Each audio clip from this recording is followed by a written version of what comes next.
Well, hey there, folks. Welcome to Cowboy State Daily's podcast. This is the Roundup, and we are so thrilled to have one of the nation's and one of the state's most well-known authors, CJ Box, as our guest this week. This is, of course, our second podcast. We are just thrilled to be able to get CJ Box to say yes to an interview. I think CJ, though, you say yes to interviews when it comes to your hometown folks. That's right. I try to always do that. I can't remember ever saying no. Well, you have become a household name for so many people and for so many readers, and now television as well. So let's just kind of start out. Let's start out local. Let's start out. You are a Wyoming guy. You are born and raised Wyoming. You have made your life, your living here, even before you became a best-selling author. Tell us about you. Tell us about growing up Wyoming. That's right. You and I met a long time ago in the tourism biz, as opposed to the writing stuff. That's right. So you've done a lot before you actually became this best-selling author. Yeah. I like I said, grew up in Casper. I was the editor of the Kelly Walsh newspaper, so that's kind of got going in that direction at that point, and then was lucky enough to get a journalism scholarship to the University of Denver. So I went there instead of UW because I could actually go there cheaper at that point. And then my first job was after that was at the Saratoga Sun newspaper, where I got to a general assignment, do everything kind of reporter, and got to meet all kinds of people, and really enjoyed that. Loved the town too. Then went on from there to several jobs and careers, primarily in the tourism industry, where I was promoting state of Wyoming and then 4 other states, Rocky Mountain states in Europe, in a private company called Rocky Mountain International. And at that time, my first novel, Open Season, was published in the year 2001. And I still I kept working for another 10, 12 years while doing the books. And then finally, the books kind of eclipsed everything else I was doing. And we've since moved back to Saratoga. My wife and I bought a little ranch, and I'm living a good life. I enjoy it. You're living a very busy life, though, as well. I mean, you're not out there on a ranch. You're not kicking back. You're cranking out at least a book a year, aren't you? That's right. It kind of worked for a while there. It was kind of working out to about a book and a half a year, because I was doing books with 2 different publishers at the time. It's now I've been able to slow it down a little bit. I kind of needed to slow it down a little bit, and it's definitely a book a year. But every couple of years there'll be one that is not in the Joe Pickett series, and I'm kind of between those right now. So yeah, I like to keep busy. I like to go to work every day. I start getting antsy if I'm not working on something. So for me, it's perfect. Now, I just have to say, over 10 million copies of your books have sold. You've got international audiences. And I don't know about the Cassie Duell series and the popularity of that, but I know Joe Pickett.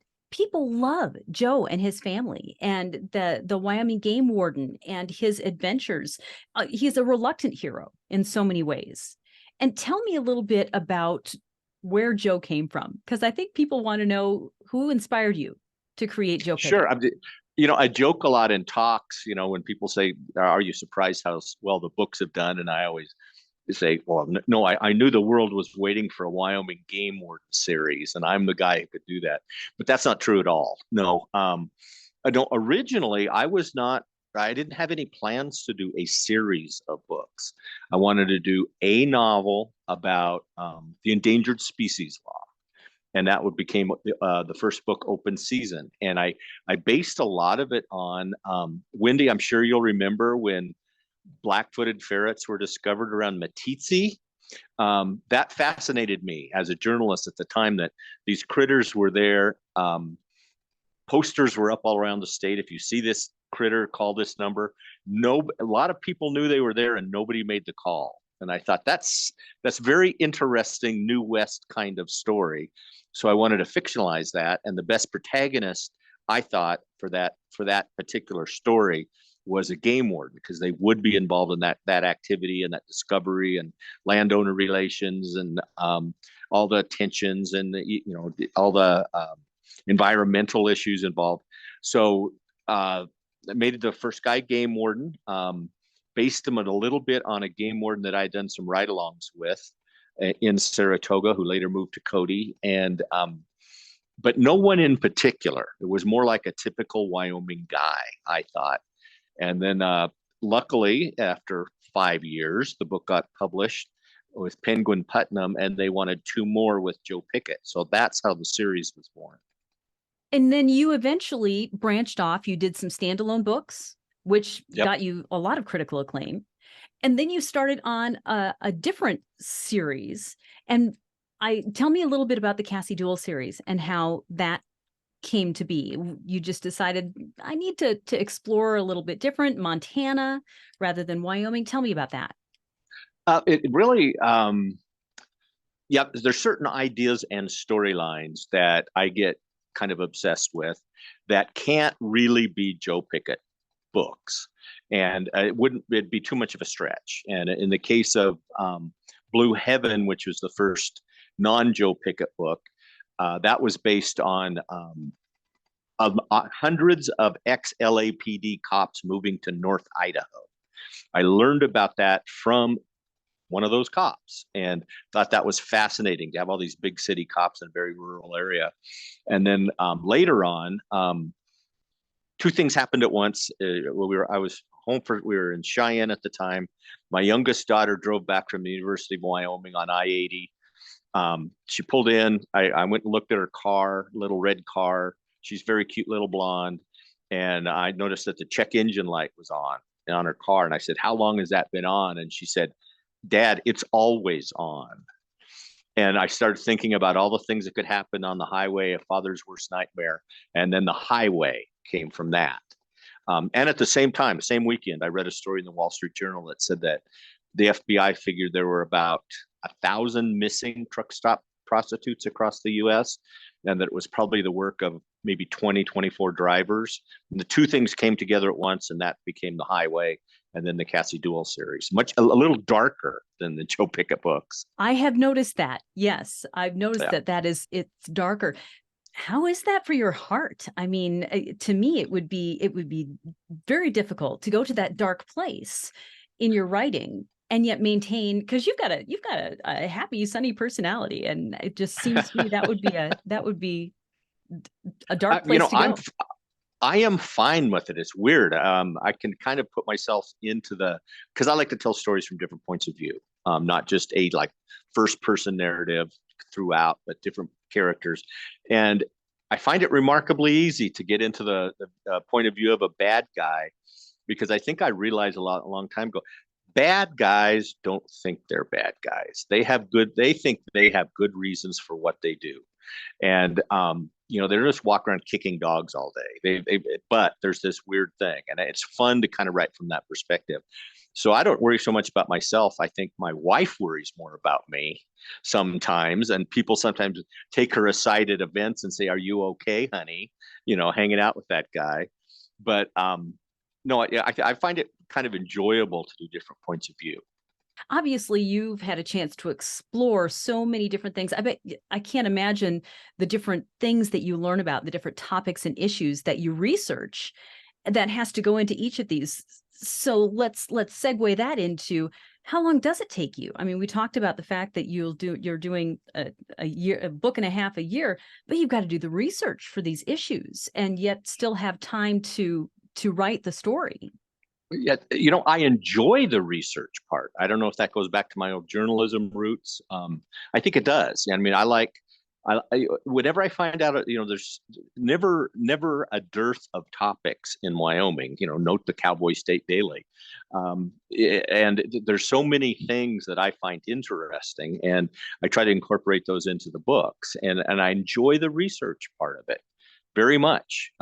Talking to, I'll put on my old reporter hat, go out and talk to people on both sides of the controversial issues, or in case of, I remember climbing a wind turbine so I could understand what it was like to go to the top in one of the books, and doing whitewater rafting and Yellowstone multi-day wilderness pack trip. It's fun to do those things because I think you can't recreate those as accurately on the page. But no, a recent book I had was about Bitcoin mining, you know, that's actually happening on the top of old oil wells, gas wells in Wyoming. Found it fascinating subject. So I incorporated that into the books, and then people often read the books and then find out later that I didn't just make it all up. It was based on something. So really your journalism is coming out in this. You're teaching your readers. You're really teaching your readers something in that way. Right. I don't think of it that way as I don't ever have an agenda. My goal isn't to try to make readers think one way or another. But in a lot of cases, especially when it comes to environmental topics that are very controversial, I like to have both sides portrayed as accurately as the advocates from both sides would, and just trust the reader to come down where they may.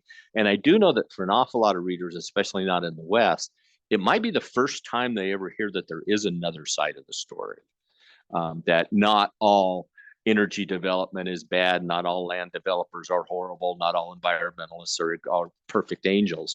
I think it's important to do both sides as accurately as I can. And there's nothing better than to be at an event and have advocates of both sides say, thanks for being with us, Chuck. I know you're on our side. But opposite points of view, that's happened several times. Let's talk about, real quickly, going back to the idea of these characters that you created years ago. How had they evolved? Like, say you wrote Joe Pickett, the first Joe Pickett, Open Range, in 2001. It's been years now. These characters have grown. They've evolved. Everybody from Joe and Mary Beth to Nate Romanowski. Tell me about watching them grow up, because Well, it seems to me yeah, like you're creating them, but it's kind of happening outside of you in some ways, isn't it? it is. And again, that wasn't the original plan, but I decided early on to make the characters age in real time and tell the books in real time and not make them static in a certain period. So I'm working right now on the 25th Joe Pickett novel. That doesn't mean 20, it means 25 years of books, but not necessarily 25 years in the lives of the characters, because some books take place right after the other, some are 4 months down the road. Joe Pickett is now 51. But his kids are anyone who's read all the books know all three of the daughters are now out of the home. Joe and his wife are empty nesters once again. And so those kind of changes are fun. I think it adds to the realism of the book because it changes everybody's perspective and they get a little more experienced. I think it's fun to follow the lives and the paths of the girls as they grow up and what they choose to do. And also Joe and Mary Beth's relationship being empty nesters again. That stuff's fun to write about and has nothing to do with dead bodies everywhere. The other characters in the book aren't necessarily people. You have grounded and created this world of Saddle String and 12 Sleep County and all that in reality. And yet, so the people who are Wyomingites have kind of the inside track. Oh, I know where that is. I know where that is. I actually genuinely used to live 5 miles from the Saddle String post office. So to me, I'm reading these books. I'm like, I know these places, and I, in some ways, know these people. How does that work for you, creating worlds within worlds? Well, that's a good way to put it, because some books take place in real communities, and I try to make it as accurate as I can. When Joe Pickett goes to Jackson Hole, he's going to Jackson Hole and going down those streets and dealing with those things. But Saddle String is basically a fictional town that in my mind is based on equal parts Sheridan, Buffalo, and Saratoga, and has a river that goes through it. And it's in the Bighorns, but it's probably more Saratoga than any place else because that's where I live. So I use all of that. And sometimes I'll, but like I said, if I do write about Yellowstone or Jackson or Cody or Cheyenne, I try to make it as accurate as possible, not change street names, that kind of thing. But and I can always fall back on the fictional town of Saddle String because I can make that all up. Yes, you can. That's part of the joy of being the author. You have that creative license. Um, Quickly tell me a little bit about the experiences that you had before you became an author that gave you the basis for some of the writing that you've done. You've been a fishing guide, you've been a surveyor, you've been a ranch hand. Do you use that experience? Obviously, I mean, I'm sure you must use that experience in the books that you write. Yes, you know, and it wasn't my plan at the time, but I now realize that everything I did kind of set me up for what I do now. I wasn't going, I didn't have boxes to tick. I have to do this and this and this and understand that. But it's all worked out well. I mean, even you know, the years of tourism promotion of Wyoming, going around the state, um, all of our market at the time was all international guests, tour operators and journalists. And I was able to see Wyoming and the Mountain West through their eyes on these trips. And I learned a lot of things, things I took for granted that they were seeing for the first time and were amazed by, that I try to now incorporate in the books whenever I think about it. I remember the first time having a bunch of Europeans see a snow fence. You know, they couldn't understand why this fence just stopped. You know, what good was it? I remember one time a bunch of French guys, we stopped at a rest stop in the Bighorns. They all went up, all went off to smoke cigarettes because they have to do that every 5 minutes. And they walked into an elk camp and saw animals hanging from the trees and came running back to the bus. You know, things that aren't that unusual, but you know, were to them, and I think to a lot of readers. So I try to incorporate those things in. You have taken all those great experiences, you've put them into these wonderful books, and then you have jumped genres and medias now, and you have gone to television. Tell me about that. That's fascinating. How did you feel the first time someone came up to you and said, "Hey, we want to make Joe Pickett into a series"? Well, I mean, I'd had several. We had, when I say we, my wife and I, we had several opportunities over the years, and several different approaches from producers, and most of them didn't pan out. In a couple of cases, we were able to get out of them before we saw how much they would ruin it. But then two things kind of happened at once: Big Sky, which is based on the Cassie Duell books, and Joe Pickett, which is based on the novels. And I thought both of those producers got it, and they, at least to begin with, they did. And I don't look at it as the panacea of all things. The pinnacle to a novelist is to have a television show based on their stuff. It's helpful, and it's really good if you think of it as hour-long commercials for your books as opposed to your legacy. And the nice thing about both of the TV shows is it created a lot of new readers. And I hear from these people all the time. You know, I saw the show, thought I'd start reading. I've read all 24 Joe Pickett books, kind of thing, where they otherwise may not be exposed at all. So that's very helpful. You got a whole new set of experiences, though, being an executive producer. And Right. what was that? How did you feel about that? What was that like for you? Different. It depended on the show and the approach. The Big Sky was very corporate. The actors and crew didn't necessarily like each other very much. It was obvious on the set. The Joe Pickett show was completely opposite of that. It was like a big family, and everybody was having a good time and reading the books. And it's fun to visit the set, but it's also the most boring experience on earth, because all you do is sit in a tent and watch them do the same scene 15 times. You know, I could do those by the end of it. So it's not real exciting, but it is fun to meet the principals, meet the actors, talk about the characters a little bit. Um, I was never involved on a day-to-day basis and didn't want to be, but I was able to talk to the producers before they start the seasons and say, what's your arc? What are you thinking about? Have you thought about this? And in most cases, they accepted my input, but I think they were also probably glad I wasn't there every day. So it's pretty safe to say you'd much rather write than be executive producer on a television show. Yep, that's Oh, yeah. true. Yes. Well, speaking of writing, you've got another Joe Pickett novel coming out, 3-inch Yes. Teeth, and it's going to come out in 2024. Tell us about what can you tell us about the new book? Well, it's about a rogue grizzly bear um, going after people all over the state of Wyoming. And Joe Pickett is recruited to be on part of the predator attack team, which really exists, to try to go after this bear and try to figure out what motivates it. How can it move so fast? What's really going on? It's it's based on, we've had so many bear stories, and I was able to spend a lot of time and get a lot of information from Dan Thompson, the large carnivore specialist, and he really helped me out with behavior patterns. He read some early drafts of it and said, "I don't think a bear would do that, but it might do this." What was so interesting was that there is no way to predict bear behavior at all. And every time they think they've got it totally figured out, a bear does something that no one thought was possible.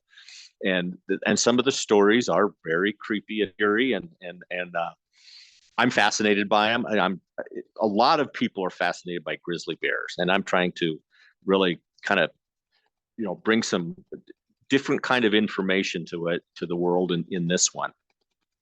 What else? You've got grizzly bears in this one. I'm sure you have a file drawer full of ideas for stories. What are Yes. some storylines you'd like to explore that you just haven't, in your 25 Joe Pickett books, haven't had a chance to do yet? Well, I don't want to really say this is what the next book's going to be, but it kind of I don't think in terms of 10 more books or what the next arc is. Whenever I get done with the book, I think what makes the most sense next. And the book I'm writing right now after 3-inch Teeth is much more of a Nate Romanowski book than a Joe Pickett book, because it was time to do that again. I won't spoil anything about it, but it's much more Nate than the last one. I think Nate is a very popular character. Yes. I mean, you probably get a lot of mail just about Nate himself. I do, and it seems like lots of women like him. He is kind of a roguish character, kind of that that really scary, but really cool bad boy. Yes, yeah. My wife does. I mean, she's. Well, there you go. Yeah. What does that tell you? Let's get personal here. Let's talk about you and your wife, Lori. You have been partners, not just in business, but obviously, I mean, how many years have you guys been married now? 39. Oh my goodness. And you've got your daughters? Mm-hmm. 3 daughters. All of them are married. 4 grandkids now, which is great. Um, a long time ago, I heard this. I can't remember who told me this. Somebody said the reason grandkids and grandparents get along so well is they have a common enemy. And it's so true, and it's just great. It's so much fun just to hang out with the grandkid, feed them ice cream for breakfast, and then send them home. Yeah. So they must all live. You've got all your family close by, or do you have them spread out a bit? A couple hours is all. They're not here, but we've got 2 of the grandkids in Cheyenne and 2 in Wellington, Colorado, which is very close as well. Very good. To you, what do you want your grandchildren to know about Wyoming, to know about the state that you love, that you have advocated for, that you've introduced so many people to over the years and over all the books? What do you want your grandkids to know about your Wyoming legacy? Wow, nobody has ever asked that question, Wendy. That's an interesting one. I think it's kind of what I kind of would like most people to know, most readers to know, and that is that there's a lot of complexity and beauty in this state. And there's a lot more sophistication than most people realize, based mainly because the people who live here want to live here, and they could live other places, and they may have they may have PhDs in something, but be working on a ranch. I'm always amazed by the complexity of the people here and how much they love the state for different reasons. And that Wyoming tends to be in the forefront of an awful lot of issues that then become nationwide and international. They tend to start here. I mean, we've been talking about all the energy for example, energy development of all kinds for years and years and years, and now the rest of the world is. Also environmental endangered species, things like that. So that's, to me, I think you really hit it on the head. People who live in Wyoming tend to want to live here. I've always said that. And people say, oh, you're all so happy and so friendly. Well, not everybody's happy, but most people are friendly. And I think I you're agree. right. I think that you're right, that we want to live here. And so that kind of contributes to our satisfaction in life. CJ, just real quickly, what can we expect from you next after you get done with this? What is the launch date of your next book, by the way, 3-Inch Teeth? After 3-Inch Teeth, I'm already, the lead time on all these things takes a long time. So I'm already working on the next one after 3-Inch Teeth, and that's going to be the Nate Romanowski book. I don't really have a title for it yet. I've got one in mind, but have to let the publishers have to sign off on that. I'm just going to continue on. It's a great thing to do. It's a fun job, and we'll just continue on. Maybe there'll be more grandkids, I hope. That's wonderful. CJ, thank you so much for your time today. This has just been a delight, and we're so grateful that you were able to spend some time with us with Cowboy State Daily with our podcast, The Roundup.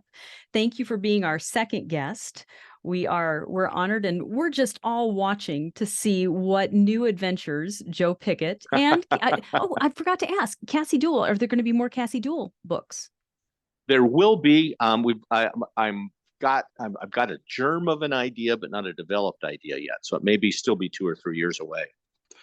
All right. Well, we know what to look forward to then. We'll all be anxiously awaiting and spending time at our local bookstores waiting for your next book to come out. CJ, thank you so much. Merry Christmas. Happy holidays. We're so glad to have you as an ambassador for our state. Thank you very much. That's very kind. I appreciate it. Well, it's true.